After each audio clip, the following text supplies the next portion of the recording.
हमारा तस्वुर बदलना चाहिए। अब पत्थरों की परवरिश, पत्थरों की इबादत नहीं होगी, अब किसी इमारत की पूजा नहीं होगी, अब किसी जानवर को खुदा नहीं माना जाएगा।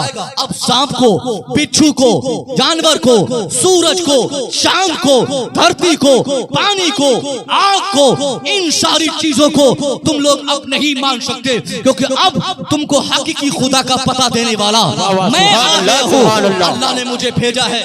भेजने का मकसद, अल्लाह की तरफ से मकसद क्या है कि मैं तुमको तुम्हारे खालिक से मिला दूं, तुमको तुम्हारे रब से मुलाकात करा दूं। ए दुनिया वालों, मैं एक अल्लाह का नबी हूँ, अल्लाह एक है, उसी रब ने मुझे भेजा है। गौर से सुनिएगा, अल्लाह के रसूल ने जब ये पैगाम लोगों को सुनाया, जैसे ही ये पैगाम लोगों ने सुना, खुदा की कसम उसी मजमे से, उसी महफिल से मुस्तफा करीम को लोगों ने गालियां देना शुरू कर दी।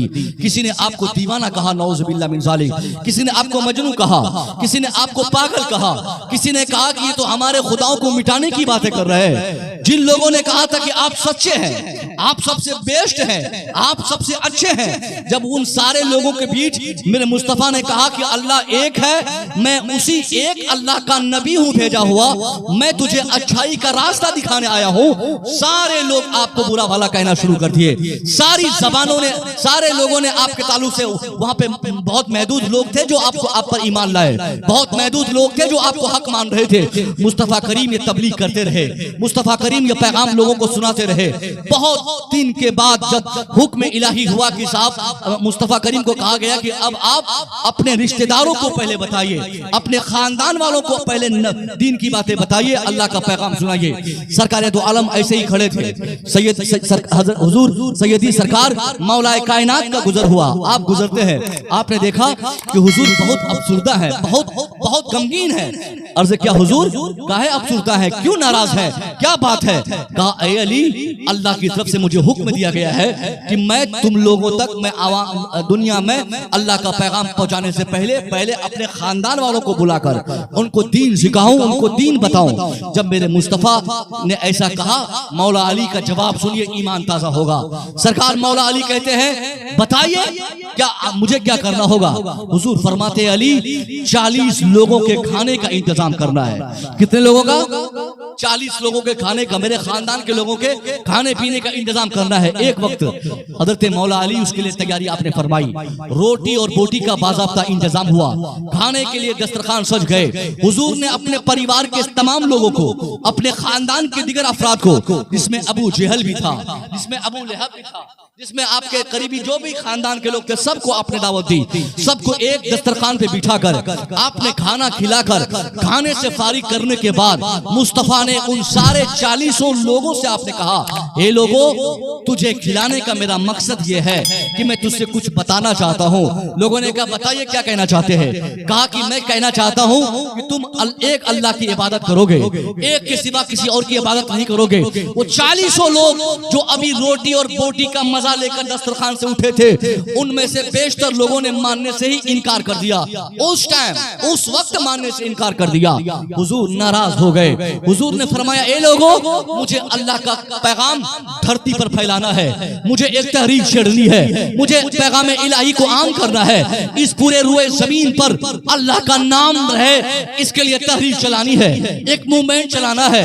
तुम 40 में से कौन है जो इस तहरीक में मेरी मदद करेगा, इस तारीख में मेरा सपोर्ट करेगा, इस काम में मेरी हिमायत करेगा? खुदा की कसम, आप तारीख इस्लाम का मुताला करेंगे, इस्लाम के इतिहास के स्टार्टिंग पेजेस पर ये बातें आपको सुनने को पढ़ने को मिलेंगी कि उस वक्त 40 लोग जो खाना खाकर मौला अली के दस्तरखान से फारिग हुए थे, किसी ने भी अपने हाथों को बुलंद करके मुस्तफा की तारीख पर काम करने के लिए अपने आप को पेश नहीं किया।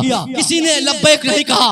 अगर कोई एक शख्स लब्बैक कहकर अपने आप को पेश किया था, वो कोई और नहीं, वही 13 साल की उम्र शरीफ है, सरकार मौला अली की जात थी, जिन्होंने दोनों आंखों को बुलंद करके हुजूर के सामने पेश करके कहा, हुजूर बोलिए करना क्या होगा, बोलिए चलना कहाँ होगा, बोलिए जाना कहाँ होगा। होगा। बोलिए तारीख क्या है, बोलिए आप हुक्म फरमाइए। वो मौला अली जो 40 लोगों के खाने का इंतजाम फरमाए, वो मौला अली जो दस्तरखान सजाए, वो मौला अली जो रोटी और बोटी का इंतजाम फरमाए। और उसके बाद जब नबी को तहरीक चलाने की जरूरत पड़ी और चंद अफराद और सपोर्टर की हाजत हुई, इसके लिए उन 40 में से किसी ने भी नबी के सपोर्ट के और समर्थन के लिए अपने आप को पेश नहीं किया।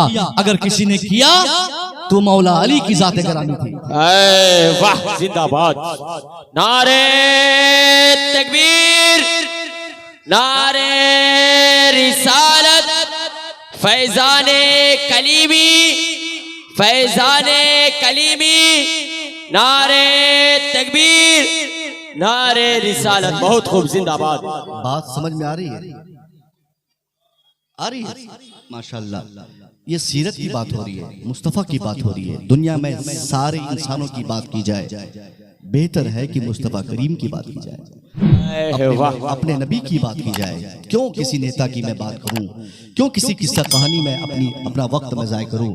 बेस्ट है कि सीरत मुस्तफ़ा के अबवाब खोल दिए जाए और उसका आईना दिखाकर आपसे गुजारिश की जाए कि साहब हम क्या कर रहे हैं, हमें करना क्या चाहिए था। मेरी बात तवील न हो जाए। हजरत अली ने नबी के समर्थन के लिए अपनी जिंदगी पेश की। किसके लिए दे रहे हैं? कमेटी को दे रहे हैं। क्या नाम है बाप का? मोहिम। ये अपने वालिदैन के नाम पे हमारे मोहिम साहब 2000 रुपया कमेटी को या जलसे की जरूरतों को या मदरसा मस्जिद इसके नाम पे हुआ होगा वो कर रहे हैं। मैंने पूछने की कोशिश भी की, बहरहाल जलसे में दिया है, अल्लाह कबूल फरमाए। और ये बहुत बड़ी कुर्बानी है। आदमी को 1000-2000 रुपया ऐसे ही कोर्ट कचहरी में खर्च हो जाते हैं। जलसे के नाम पे अगर मस्जिद और मदरसों के नाम पे अगर दे दिए जाएं तो ये उम्मीद हम कर सकते हैं कि साहब हजारों मुसीबतें उससे दूर हो जाती है। मैं अर्ज कर रहा था कि हजरत मौला अली ने समर्थन के लिए अपने आप को पेश फरमाया, फिर धीरे धीरे मुस्तफ़ा करीम तबलीग करते रहे। अल्लाह के नाम को आपने आगे बढ़ाने की कोशिश की, दुनिया में आपने इस्लाम फैलाने की तबलीग छेड़ दी। उस वक्त मेरे नबी को जो गालियां पड़ी थी साहब, आपको जो लोगों ने दुश्मनी और का जो टारगेट किया था, ऐसा टारगेट इस जमाने में किसी को कोई नहीं करता। इतना सताया गया, इतना इस कदर परेशानियों का सामना मेरे नबी को किया गया।